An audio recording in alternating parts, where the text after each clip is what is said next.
Imagine waking up every morning knowing that smoking has cost you, on average, 15 years of healthy life, and that this burden falls disproportionately on communities already facing health inequalities. According to AIHW data, First Nations people have a healthy life expectancy of just 57.4 years, compared to 72.5 years for non-Indigenous Australians, a difference of about 15 years. So, what caused this 15-year gap?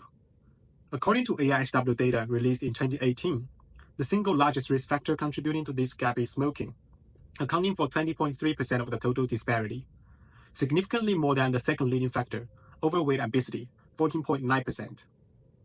So why is smoking the leading factor? After conducting an in-depth study, I found two factors interacting most strongly jointly contribute to this problem. The first reason is that smoking itself is the leading contributor to overall disease burden in Australia, responsible for 14.7% of lost years of healthy life.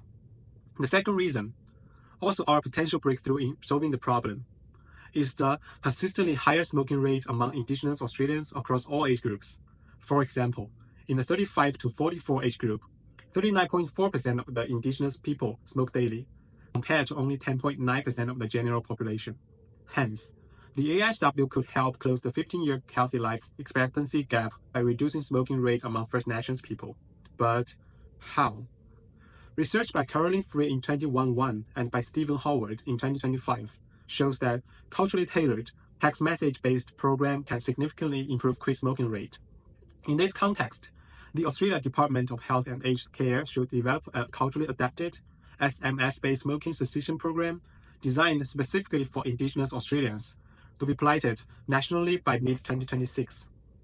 This action would directly advance UN SDG 3, good health and well-being, reduce tobacco-related harm, narrow health inequalities, and strengthen the wellness of First Nations families and communities.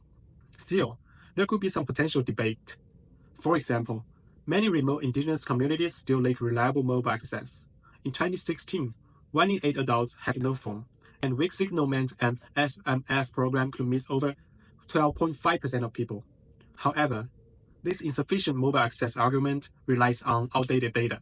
Since 2023, the Albanese government has invested over $17 million to close 95% of the remote coverage gap by mid-2026, suggesting that mobile coverage barriers will be substantially reduced. Thus, investing in a cultural-adapted, SMS-based smoking cessation program is not just a policy choice, it is a moral imperative to reclaim those 15 lost years and ensure that no community wakes up each day burdened by preventable inequalities.